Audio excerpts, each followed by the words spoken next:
Hey guys, Tisha here, and it's my first ever review of the Real Housewives of Potomac. I'm letting you guys know now that because of the amount of shows that there are on Sundays and Mondays, that this is probably going to be more of a commentary than a review. So if I leave some parts out, and you want to discuss it, just put it down in the comments below and I'll make sure that I will respond to you.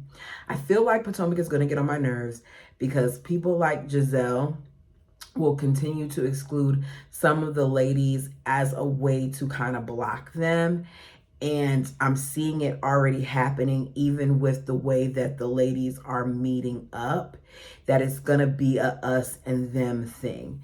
This episode was heavily about Juan cheating, but I don't know why we talked about it so much, because we know that Robin is forever going to be delusional when it comes to him, and Robin is going to protect him because the explanations that we heard before they even started filming this made absolutely no sense. Karen points out that they just got past the issue of the whole thing with the lady in Canada, and then 5 seconds later he's seeing with a girl that he used to work with at a laundromat. Giselle and Ashley point out that he was seen at a nail salon, and that is just too much for them. Juan knows that he cheated, but instead he's going to play not only in Robin's face, but our face as well, and try to act like he's such a nice guy and how he's just there to help people, and he keeps getting put into these situations, and he's the type of person who will give a homeless person $20 to $50 if he sees them on the street. But at this point, he's the one who's in need. He needs to sit his tail down and stop doing the things that he's going to do. If you're going to cheat, you would think that you would not want to be so blatant about it, but he knows he can weasel out of it, so it doesn't matter. So despite the receipts of him getting this room, the literal receipts, and despite the girl speaking out, and despite knowing that Juan can't be trusted, Robin decided that she was going to go ahead with the wedding and marry him. I believe that Robin did this to shut the other ladies up, and because I don't think that she thought that the information was going to get out. He doesn't even go out with Robin, but he managed to be seen with yet another woman out and about. That's dumb. He, in the past, did things, and Robin let that go, and she stayed with him, and she continued to be his in-house whatever until now. Here we are, and we're going to get married, and he's still making mistakes. To me, that would have been a flag, and I wouldn't have wanted to marry him. I noticed that based on things that have happened over the seasons with this group, that Robin has had more anger, more frustration, more negative energy towards people in their situations than she's had with her own situation with her own husband at this point. So her now being mad that other people are responding, and that people are being negative towards her, and that people are looking at her like she's foolish, is insane to me. Why was this lady so desperate to marry this man? It's like we're going to keep skimming over all the things that's happened with Juan when you've made it a point for every season to insert yourself in everyone's business, from Charisse to Karen to Giselle at one point, even though she's your friend, to Ashley, and definitely to Candace. So now that you're getting, Wendy too. So now that you're getting a little bit of negative response back, you can't handle it, and you're going to be the victim. So don't be mad now that Karen has something to say when you stayed on Karen's neck about her husband and his tax situation, and you showing up at people's house with pizza and all these other things. Don't be mad now that Karen is questioning you. because this whole it's going to be the poor Robin season, because Robin is going to play victim, even though Robin has been bullying people on so many different occasions from this show and has gotten away with it, mainly because I'm going to say it, of the way she looks is problematic to me. Her husband has managed to lose his job. And rather than saying that maybe part of the reason why he lost his job is because of a lawsuit, they're going to continue to act like we, the public, and what the media has put out there, including the university that he was working for, that, oh no, it's just because he was losing games. He'd been lost games. Why they wait to that point to fire him? He was losing games left and right before that. It has so much more to do with that. No one really addressed it. We skimmed over it. We hear about the laws. We're supposed to forget all the things that we've allegedly heard and say that it's just being made up, and that's that. And that's supposed to be okay. All right, Robin. We then get to Karen, Candace, and Wendy. They're out for drinks and food. We find out that Karen is okay with everyone. So she says, but Robin. She says she's tired of Robin hiding things, but then being so heavily invested in what other ladies have going on.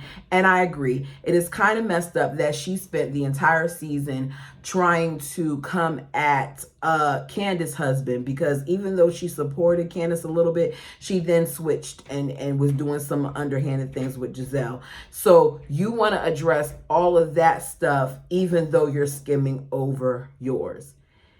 Karen claims that they've all been open, but Robin isn't. Now, Karen, I'm not going to say that, because there's things that you haven't been open about, including not just what's going on with that other guy that you get upset about every time Charisse or someone else brings it up, old Blue Eyes, but the fact that you don't really tell us everything when it comes to you and Ray. Now, if Candace would have made that statement, because Candace has given us a lot over the years, I would have said, yeah, Candace can say that she's been open about a lot. We then get to Ashley, who continues to play in our faces about this divorce. Ashley is not getting divorced anytime soon. Ashley got a new house, and she put Michael's name on the mortgage. Now, she tried to say that it's her house and she only put his name on the mortgage in case she can't afford it. Then don't get a house that you can't afford. Get one that's in your price range that doesn't require his finances, because his finances are already being tied up. That's part of the reason why supposedly y'all aren't divorced yet. We see the kids acting like little heathens, climbing on countertops, pulling each other up, while she's sitting there acting like she don't see them on furniture. She's telling us as they're doing this that she's a full-time mom, and it's a lot. We see Giselle call Ashley. They talk about Robin a little bit, and she says, look, I'm going to have you come over because I want us to kind of talk to Robin to see, where she's at. She asks, what's going on with you and Michael, because I saw that you all went on a vacation together. She said it was just a family vacation, that they're doing a good job co-parenting. You're not doing a good job co-parenting if you say that you always have the kids, but whatever. They're doing a good job co-parenting, and she does admit to dragging her feet a little bit. I want to know more about why she's dragging her feet. We then see Giselle, who has yet another man that she's going to have on the show this year. And this time he's 16 years younger than her, and his name is Jason. And she met him because of Ashley. So we see a picture with all of them in it, and he's in one place and she's in another, and he's cooking for them, and her daughter comes, and we hear about how Grace is about to leave for college, and Grace was skeptical of him at first, but over time, even though he lives in New York, she likes him, and they're getting along. We then have Mia. Her and Gordon are broke, so as a result, they've downsized. They went from having over 10,000 square foot home to now having a 1,500 square foot apartment, and we still don't know exactly what's going on with that situation, and why his brothers let him go, and why they kicked him out, and why they also fired her. I'm going to guess that somebody wasn't doing their job, because he talked about how he was audited and how the accountant saw that he was not embezzling money. So even though that suggestion was made, that's not the truth. And Mia claims that it was hard because he was depressed, and that they did at times have some conflict, and as a result it made her take a look at herself and how she's going to stop drinking hard liquor. She also talks about how, even though Karen didn't tell us that she has a problem with her, she just said that she has a problem with Robin. She told us that she wants to work on making things better with Karen. We then have Candace. Candace is on tour, and it's going well despite how costly it is. She says at this point, even though she has made absolutely no profit, that she has spent 6 figures, but she's hoping that it will pay off in the end. Candace talks about how finding out about all the stuff that went on with Robin as far as Juan is concerned, that she's surprised, and that she noticed that Robin switched up on her and went from being supportive to now going in on her. I'm going to say this, and I need for Candace, even though she's not going to watch him, to know this. Those ladies never liked Candace. Those ladies just hated Monique. And as a result, it seemed like they were on Candace's side, but they really just hated Monique so much that they were willing to do anything to get Monique out of there. We then have Ashley, Charisse, Giselle, and Robin meet up at Giselle's house. For some reason, they're going to continue to put Charisse in our faces. They said that they're there to voice their concerns because they don't like what's going on, and they feel like Robin needs to know it, that she's kind of delusional about some things. Ashley then begins talking to Robin about the things that she doesn't like. When I'm like, if I was Robin, all this would be hard to receive, because Ashley, you got your own stuff that you don't got right. I know that this is supposed to be a segment where they go in on Robin about what's going on, but all the ladies that are sitting here trying to correct her are ladies who have their own crap going on and didn't handle their stuff correctly. So it's just so interesting to see that these are the women who are going to try to check her. So we're just all supposed to forget all the alleged charges against Michael, and we're supposed to listen to Ashley advise her. Got it. Or we're supposed to forget how Charisse came to the show telling us very early on that it was like a good 3 years of her husband cheating on her and her kind of turning the eye. Or how Charisse comes to the show and tells Karen's tea, but not her own. These are some of the things that I'm talking about with these women.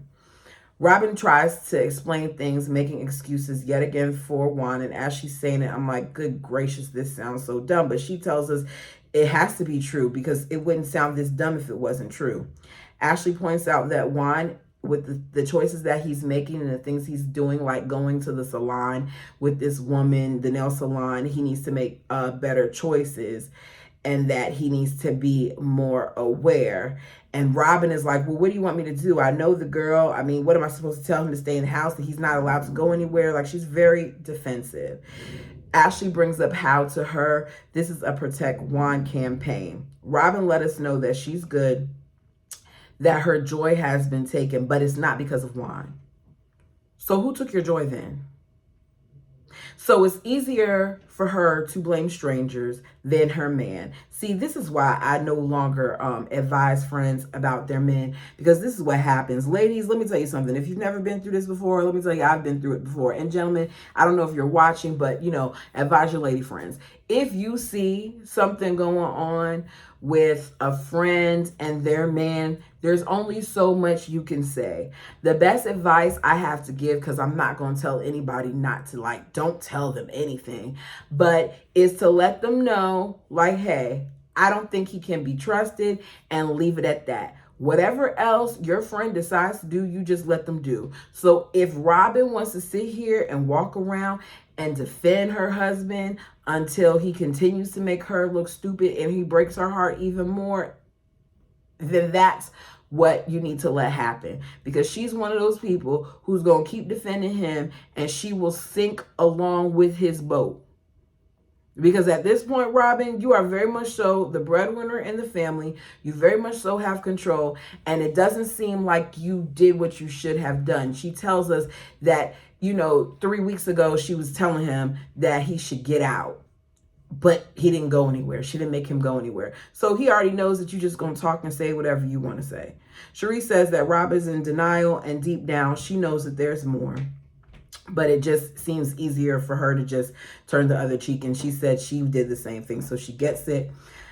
Robin claims that if this happens again, she'll put him out. But at this point, she just wants to move on. We hear from all of the ladies in their confessional that none of them believe her, but either way, they're going to support her. I will say that this, to me, was not a good way to start the season. I don't think that I'm going to really enjoy it. I think I'm going to be annoyed by a lot of the ladies based on what we're seeing as far as the previews. I think that some people are going to be purposely being brought to the show just to get under other people's skin and or to try to replace them. And I don't want to see another season of these women not really being held accountable. You all let me know your thoughts and opinions down below.